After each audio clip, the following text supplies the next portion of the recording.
Hi, welcome to BS of the Week, episode 8. We're in the new season, season 34. We've had our week 1 games.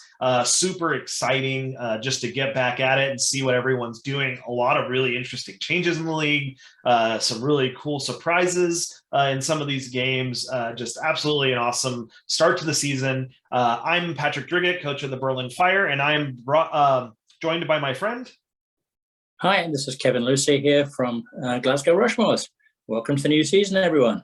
All right. Hi. Yeah. Welcome to the new season. Indeed. We're missing our friend Tad. He had to drop out earlier, but we should see him in the next episode. And yeah, well, let's just get into it. This is back to kind of our regular format. So these are our of the week format. So starting up, we have the game of the week.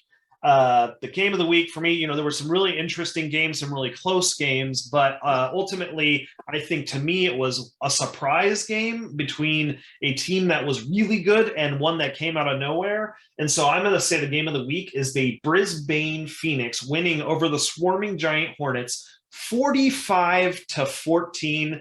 Kev, I don't know about you, but I did not see the Phoenix doing that. No. Wow. I've got to be honest, I just came right out of left field there. Flight to the Phoenix, though, they traded very well and they drafted well. So I guess we shouldn't have been surprised. But after the seasons they've had in the last, 6 seasons? I think it's 10. I think in season 24 was the last time they had a winning record. Oh, my gosh. Yeah. So, Chris McDougal, great job. There's Chris, right, on that team? Yeah. So, they're in my division, and the Fire are, we're a little bit of a rebuild and playing some rookies, and so I don't know. I don't think it's going to go very well for me. That run game, two huge rushers, 2 running backs with over 200 yards each, actually 241 and 250, I think. Wow, super well deserved game of the week. Brisbane Phoenix over the Giant Hornets, who. The Giant Hornets are nothing to laugh at, right? They're a great team. They did very well last season. Wow. Yeah. You don't get to the Super Bowl without doing well. The LFC East has become a little interesting. So I think that's the East. Whatever. I'll cut it out if it's not true. Anyway, Kev, why don't you tell us about the coach of the week? Okay. Well, as you said, this is the first game of the season, and Big Sky's got a totally new look to it this season, because we've got 5 new coaches, 4 of whom are absolutely brand new to Gridiron, and we've also got 2 caretaker coaches. Add to all that, we've got a lot of teams rebuilding. We've got some teams that have started rebuilding a couple of seasons ago and are now just waiting for their rookies, for their youngsters to gain the levels, and they're going to pound us all. So this is a very, very interesting season. So what I want to do is, if I may, just spend a little bit of time trying to look at, if you like, who's going to do what this season, particularly with a view to the new guys, okay? Because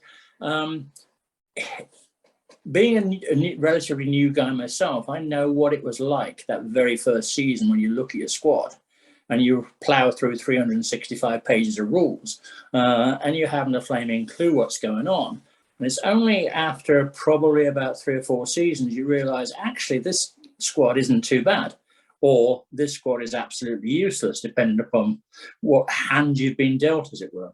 So the important thing for the new coaches to bear in mind is that, you've got to enjoy this game. You've got to have fun with this game. It doesn't really matter the hand you've been dealt. What you've got to try and do is just do the best that you can do with it. So if we look at the new coaches, we've got Sam Andrews. His team that he picked up was 3-7 last season. Sam's being bold. He's basically saying he's going to go for 4-6 this season, so he's going to improve on it. He's got a horrible start, I have to say, if you look at the fixtures. His first games are against the Rushmores. He plays the Statesmen, not once, but twice. He then also plays Massive, and he plays the Phoenix. And those are his first 5 games of the season. So it gets much easier on his 6th game, because he then plays the Berlin Fire. So, Hey now. But yeah, so that's a tough old start. So, Sam, the best of luck for the season, mate. Then we move on to Joe Schillinger. Now he's probably the opposite end of the scale. He picked up a 7-3 team, and he's actually top of his division after round 1. Strange thing is, he's top of his division having not won a game, because nobody in that division has actually won. But as I say, this season really for Joe is going to be all about, I think, the interdivisional games. They're going to be desperately important, because when you look at that division, with no disrespect to anybody there, it looks as if it could struggle with some of the outside games. So if Joe can do well on the interdivisional games, he should do well all season. I think he should have a good season. Next up, we've got Brian Portes. Brian again picked up a team that was 3-7 last season. So again, you'd sort of think, well, you've got your work cut out. He had a great first week, absolutely fantastic, with a win against another 3-7 team, the Warriors. But basically, other than the 2 games that he has against the Hastings brothers, which obviously will be quite easy. And when I say Hastings brothers, for those Scottish rugby fans, I don't mean Gavin and Scott. Then basically, he's got quite a tough whole season as well.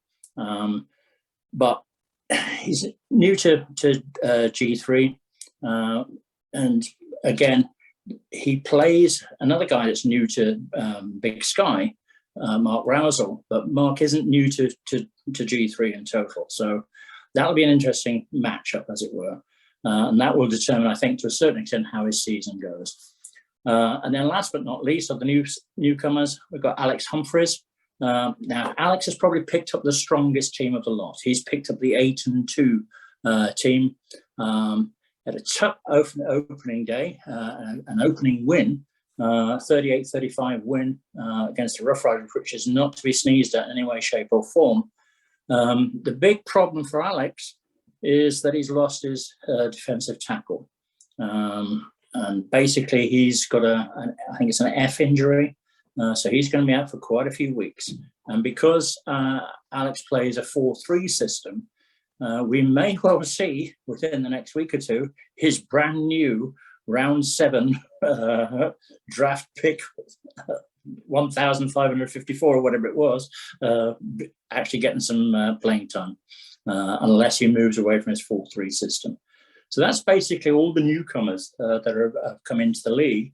And it probably won't surprise you after that little build-up that the coach of the week this week is actually going to be a joint coach of the week. What we're going to have is we're going to have 2 coaches of the week, both newcomers to the league, and that is Alex Humphreys and Joe. So basically, great result, guys. Hang in, everybody else, and you will have your shot, we are sure. Okay, so back to you, Patrick, to see who the player of the week was. Yeah, thanks. Great. I'm very excited for all the new coaches. I'm really excited for all the content, we're seeing. I think Chris done a great job of, Coach Weeks of getting, kind of a pull on all the people and seeing all that content come in and then seeing all these new coaches. I'm really excited. I hope they stick. I hope they stick with it, because it really is worth it. It's very much a social game. There's the gameplay element of it, but this is a long term. This is the kind of game where it's just seeing what happens season after season and trying your best and trying new things. And so I'm really excited for you to focus on new coaches this time. So thank you for that, Kev. Yeah, I would like to just add that, Patrick, if I can just jump in there, the work that Chris did in the off season, putting all that work together. It was an amazing piece of work. Well done, Chris. I think everyone in the community really appreciated that. So thanks, Kane. Yeah. Really excited to be in the Big Sky now. It feels like we're getting some momentum, some positive social momentum, which I think just speaks a lot of the league and the team and the effort. So let's talk about player of the week. So this week I have 2 players of the week. The first, massive quarterbacking game from the Buccaneers. Quarterback low, 314 yards passing, 64% completion percentage, 11.21 yard average. Absolutely awesome. 3 touchdowns and a 138 QBR. Just, I think, a step above the rest this week. Yeah. Just a great game by QB Low. Wonderful passing attack there. And I think that'll be interesting to see how the Buccaneers do this season with that kind of passing attack. I'm excited to see it. The other one, though, just because I think you can't ignore the statistics here, wide receiver Nuffington of the Irish, 300 yards receiving for a whopping 21.43 yard average. Wow. I mean, what a wide receiver performance, a real team player. I just, it's kind of exciting to see the kind of passing attacks that are happening. Kev and I looked hard at defensive stats, and we looked at, really all of it. We wanted to really give everything equal weight, but honestly, none of them stood out as much as these two players. Yeah. Yeah. So, I mean, and we weren't going to give it to Tad's 24 tackle guy anyway. Yeah. 24 tackles and a loss is that just because you let their offense stay on the field the whole game doesn't, you can rack them up. Yeah. I should win for most field goals, missed touchdown opportunities. No, no, we did. We actually, if anybody has not seen Tad's middle linebacker Patriot, that guy is going to be a monster, I think. So go look at, I think 24 tackles, 1 forced fumble, 1 pass defended, age 1. Woo! If I was Conrad, I'd start game planning against the 66ers. That's for sure. Here in a couple seasons. Yeah. So those are our players of the week, QB Low and wide receiver Nuffington. Congratulations to them. And Kev, do you have some reminders for us? Yep. Well, the first reminder, which is not a reminder, it's a bit of information, is we won't be having an episode next week because, and here I've got to put out a warning, the Americans are invading. Mr. Patrick is actually coming over to the UK with his good lady. He will be signing autographs. So as a consequence, there won't be an edition next week, but we'll have a double edition the week after. So it'll be twice as long. So you've been warned. Okay, as opposed to what's happening now, remember, guys, free agents are up and available. If you haven't used up 200 of your points for coaches, then what the hell are you doing? Get those coaches brought in because it's the only way you can improve your players. Basically, remember, Rich and Rich want 4 green ticks because, especially this week, because they've got the colleges kicking off. So let's try and make things as easy as we possibly can do.